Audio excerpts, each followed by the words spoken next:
أتعس الله مساءكم أعزائي المشاهدين برنامج ما رفعتش إيدك ليه؟ هو أنت ما نجحتش ولا إيه؟ عاوز أقول لكم إن البرنامج ما بيفرقش خالص ما بين ساقط وناجح، حتى لو كنت شايل مادة أو مادتين.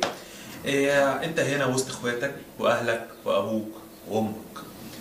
البرنامج هيتكلم بصراحة، هيتكلم بلسانك، هيطرح كل المشاكل اللي بنقابلها عندنا في الكلية، في الجامعة، في حياتنا الشخصية، حياتنا بره، مشاكل بتواجه مصر عامة أو بره مصر، الجزائر على سبيل المثال.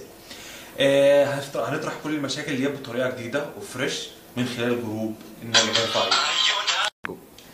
ايده. أول مشكلة هنناقشها في البرنامج بتاعنا إن شاء الله مشكلة نتيجة سنة رابعة تجارة إسماعيلية جامعة قناة السويس.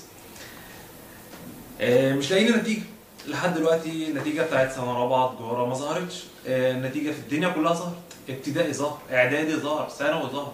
يا راجل ده طب بشري ظهر.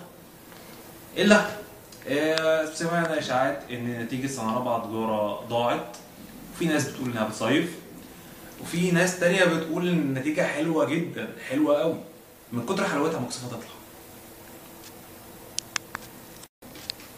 يا بتكمل يا بتكمل. تاني مشكلة هنتكلم عنها، أو هي مش مشكلة بمعنى صح، الجروب عندنا في فنانتين عظيمتين بجد، اللي هم الفنانتين يويا وتوتا طبعا. بقالنا فترة بنتفرج على صور عجيبة وغريبة، هي مش صور، رسومات. جه طبعا رامي صبري الكرياتور بتاع الجروب قال لنا هنعمل مسابقة وهنشوف أحسن صورة في المعرض بتاعهم.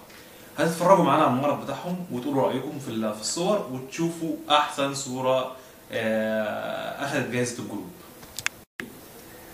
تالت حاجة هنتكلم عليها في الموسم ده إن شاء الله، مين اللي هيرشح نفسه للكرسي؟ كرسي الوزة ولا البطة؟ ربنا يسهل ويستر.